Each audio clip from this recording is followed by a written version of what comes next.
स्वाति, आज अपने अंकल के लिए भी खाना ऊपर से ही दे जाना। देख, मेरा तो व्रत है। अब एक जने के लिए कहाँ तवा परात उठाऊंगी। दामिनी जी ने अपने घर में ऊपर के फ्लोर पर रहने वाली स्वाति से कहा। ठीक है आंटी जी, जिस टाइम अंकल जी को खाना खाना होगा 10 मिनट पहले बता देना, सब्जी गर्म करके रोटी सेक दूंगी। लेकिन दामिनी जी कुछ दिन पहले की बातों में खो चुकी थी। जब से बेटे का तबादला हुआ, तब से ऊपर वाला हिस्सा किराए पर दे दिया था। बेटे के जाने के बाद तकरीबन 2 साल मकान खाली पड़ा रहा। पर इन 2 सालों में बेटा बहू जब भी आए, ऊपर वाले कमरे में सोने के बदले नीचे ही रहना पसंद करते थे। वैशाली, तुम्हारा कमरा साफ करवा दिया था। दामिनी जी बहू वैशाली से कहती तो बहू बोलती, नहीं माँ, हम तो नीचे ही रहेंगे।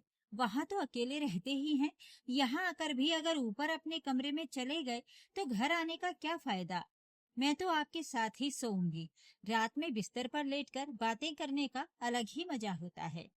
दामिनी जी बहू की बातें सुनकर निहाल हो जाती। बेटी दामाद तो पहले से ही हॉल में गद्दे डालकर पूरे परिवार के साथ सोना पसंद करते थे।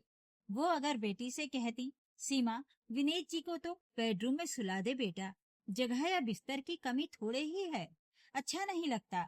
है तो घर के दामाद ही। तू बच्चों के साथ मेरे और अपने पापा के साथ सो जा। माँ, आप तो इस तरह से कह रही हो जैसे मैंने कहा है विनीत को। ये तो इनके घर का रिवाज है। बहनें, बुआ, मामा, मौसी जब भी आते हैं तब पूरा परिवार जमीन में गद्दे डालकर शादी ब्याह की सी रौनक कर देता है। अक्सर दामिनी जी ऐसे दामाद और बहू को पाकर ईश्वर का धन्यवाद करती। वरना आजकल आधे से ज्यादा लोगों के बच्चे अपने माता पिता की कद्र नहीं करते।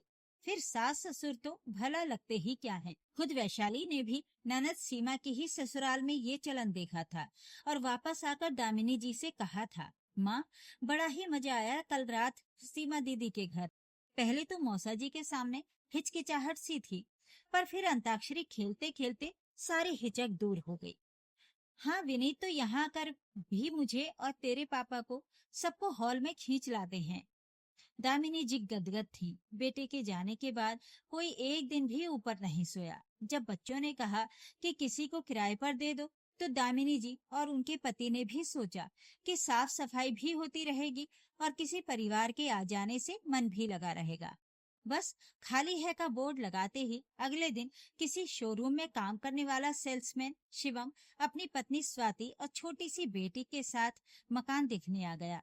मकान तो देखते ही पसंद आ गया, पर किराया पूछने पर दामिनी जी और उनके पति उलझन में पड़ गए, क्योंकि उन्होंने तो आस पड़ोस में किसी से कभी नहीं पूछा कि क्या रेट चल रहा है। फिर वे पैसा कमाने के हिसाब से तो मकान किराए पर नहीं दे रहे थे, तो शिवम से ही पूछ लिया, अभी कितना दे रहे हो?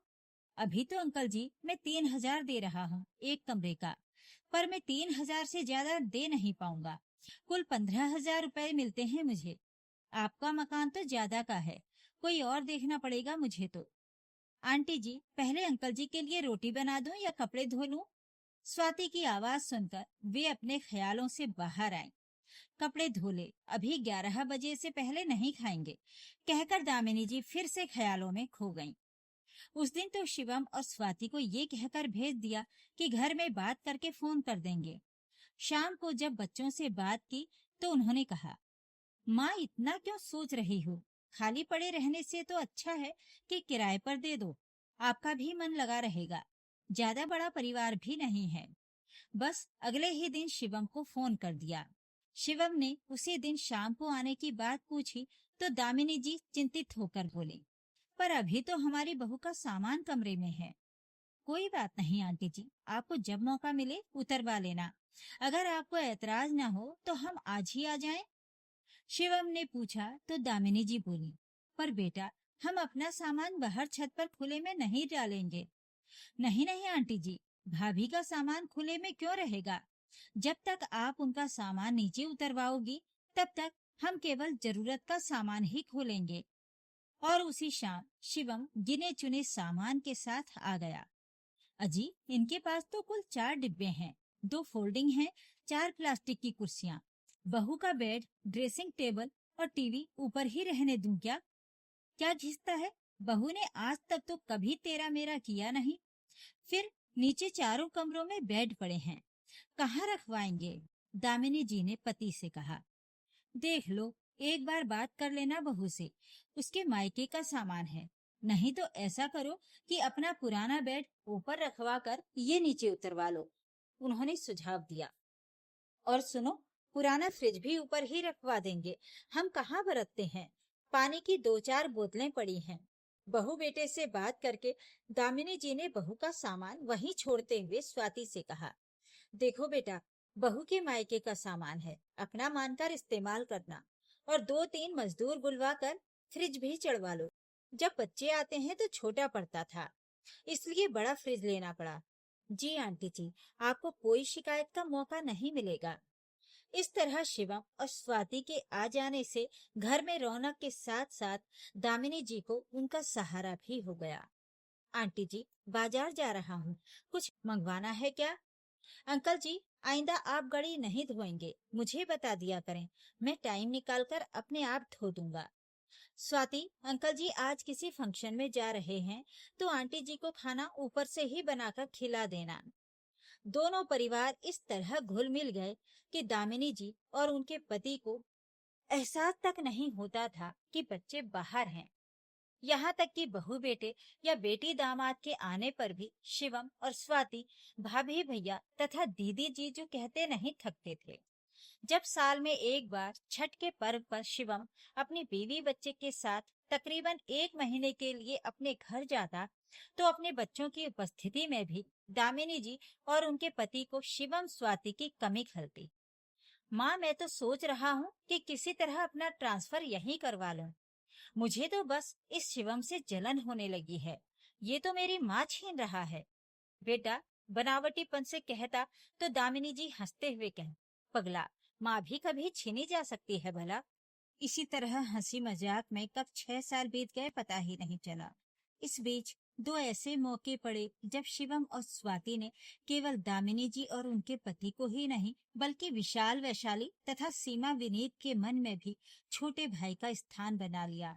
एक बार जब वैशाली की डिलीवरी हुई, और दूसरा जब दामिनी जी बाथरूम में फिसल गईं तथा फ्रैक्चर होने के बाद 48 दिन का प्लास्टर लग गया था। सीमा की मम्मी, मैंने सुना है कि आपने तो अपना सारा सामान भी किराएदारों को बरतने के लिए दिया हुआ है, सच्ची है क्या ये बात?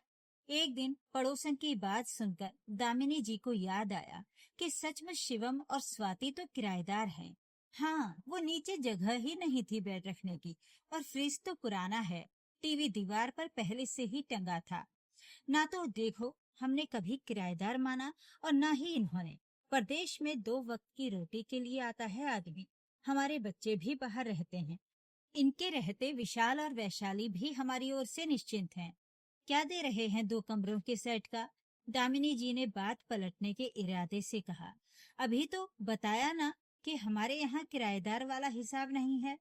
पर हैं तो किराएदार ही, आपने तो रेट खराब कर दिया। आपको तो चलो कोई फर्क नहीं पड़ता, पर इस मोहल्ले में ऐसे भी तो लोग हैं जिनकी कमाई का जरिया किराए से होने वाली आमदनी है। पड़ोसन की नाराजगी साफ दिखाई दे रही थी। हाँ तो होगी, मुझे क्यों बता रही हो, सबकी अपनी इच्छा है। दामिनी जी ने तल्ख लहजे में जवाब दिया। आपने घर के साथ पूरा सामान भी दिया है, शहर की सबसे अच्छी लोकेशन पर घर है। 2 कमरों के मकान का 8-10 हजार रेट चल रहा है, और सामान के साथ तो 14-15 हजार रुपए प्रति माह मिलेगा तुम्हारे मकान का। पड़ोसन की बातों से दामिनी जी के मन में भी लालच आ गया। 2 दिन तो वो मन ही मन इस बारे में सोचती रही। तीसरे दिन उन्होंने अपने पति को पड़ोसन की सारी बातें बता दी। हद हो गई दामिनी, कोई भी कुछ कह दे और तुम पर उसका ही रंग चढ़ जाता है। याद रखो, हमने पैसा कमाने के लिए घर किराए पर नहीं दिया था। ये तो हमारी अच्छी किस्मत है कि जिस उद्देश्य के लिए शिवम और स्वाति को घर दिया गया था, वे उम्मीद से भी बढ़कर निकले। लोगों की बातें सुनकर दिमाग खराब मत किया करो, पति बोले। पर वो कह रही थी कि हमने मोहल्ले का रेट बिगाड़ दिया, घर किराए पर देखने आने वाले हमारा उदाहरण देते हैं। तुमने सुना है क्या, हमारा उदाहरण देते हैं या नहीं? पर नारी स्वभाव बात को इतनी आसानी से कैसे छोड़ती। घूमती फिरती ऊपर गईं, छत पर रखा एक बड़ा और महंगा गमला गिरा पड़ा था। उसे देखते ही आग बबूला हो उठी। स्वाति, तू जरा भी ध्यान नहीं देती हमारे सामान पर। क्या हुआ आंटी जी? देख, कितना महंगा गमला टूटा पड़ा है। ये तो हमारी भलमनसाहत है कि पूरा घर सामान समेत 3,000 रुपल्ली में दे रखा है। तुम्हें तो पता भी नहीं कि मकान मालिक क्या क्या रोक टोक लगाते हैं। यही रवैया रहा तो ज्यादा दिन नहीं निभेगी। माफ करना आंटी जी, आपको तो पता है कि एक हफ्ते से गुड़िया बीमार है और कल बहुत बंदर थे, शायद उनमें से किसी ने गिरा दिया है। दामिनी, नीचे तो आओ जरा जल्दी। सीढ़ियों से उतरती दामिनी जी ने देखा कि उनके पति अंतिम सीढ़ी पर खड़े उनका ही इंतजार कर रहे थे। चुप नहीं रहा गया तुमसे? अपने एहसान तो गिना आई, और अगर स्वाति बिटिया अपने एहसान गिनाने बैठ गई तो तुम सहन कर पाओगी क्या? बहुत एहसान फरामोश निकली तुम तो। जब तुम्हारा पैर टूट गया था ना, तो शिवम की तो छोड़ो, स्वाति ने 4 महीने तुम्हारी सेवा की थी। जाड़े के दिनों में ठीक 5 बजे हमारी चाय बनाने के लिए नीचे रसोई में पहुंच जाती थी। पूरा दिन खड़ी रहती थी। शायद तुम्हारी बहू भी इतना ध्यान न रखती। अपने नहाने से पहले तुम्हें नहला धुलाकर धूप में बैठा जाती थी। मुंह मांगे दाम देने के बाद भी सुबह से शाम तक के लिए कोई कामवाली नहीं मिली थी। और वैशाली की डिलीवरी के समय शाम को उसी से कहूंगा, अपनी सास को तुम्हारी बहू खुद याद करवाएगी। आई बड़ी मोलभाव करने वाली। बस करो जी, दामिनी जी रुमासी होकर बोली।